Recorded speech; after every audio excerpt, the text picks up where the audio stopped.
La femme épousa un marquis bien plus âgé qu'elle. Mais le corps du marquis n'était plus jeune et il y avait des choses qu'il désirait sans pouvoir les accomplir. Anna ne put retenir son rire. Aucun homme n'aurait supporté une telle humiliation.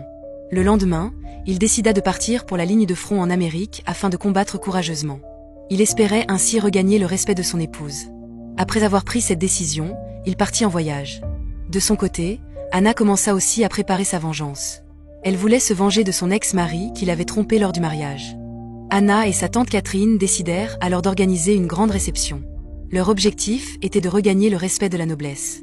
Mais avec leur réputation actuelle, personne n'était disposé à y assister. Elles avaient donc besoin d'un invité dont l'influence pourrait rivaliser avec celle du comte. Elles jetèrent leur dévolu sur le duc, propriétaire d'une immense fortune. Mais il ne quittait jamais son château pour qui que ce soit.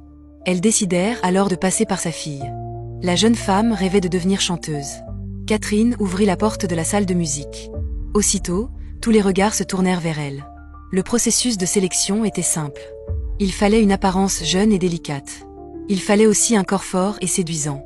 Et bien sûr, d'excellentes qualités personnelles. L'équipe fut rapidement constituée. Mais lorsqu'Anna aperçut l'escroc Silva, elle entra immédiatement en colère. Grâce à la médiation de Catherine, elle accepta toutefois une trêve temporaire. Mais un nouvel imprévu surgit. Le marquis invita sa sœur et sa nièce, Cercy, à accompagner Anna. Grâce à la présence de la belle Cercy, Anna réussit à inviter le pianiste choisi par sa tante. Elle réussit aussi à inviter la fille célibataire du duc. Cependant, contre toute attente, la voix de la fille du duc était épouvantable. Elle ne montra aucun intérêt pour le pianiste. Sans autre choix, Silva dut intervenir personnellement. Sur le chemin, il l'accompagna et parla sans s'arrêter. Mais la fille du duc n'était pas naïve. Elle comprit immédiatement leur plan. Elle fit arrêter la calèche et ordonna au cocher d'aller cueillir des fruits sauvages.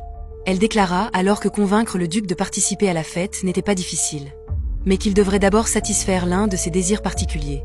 C'est ainsi qu'ils réussirent finalement à inviter le duc.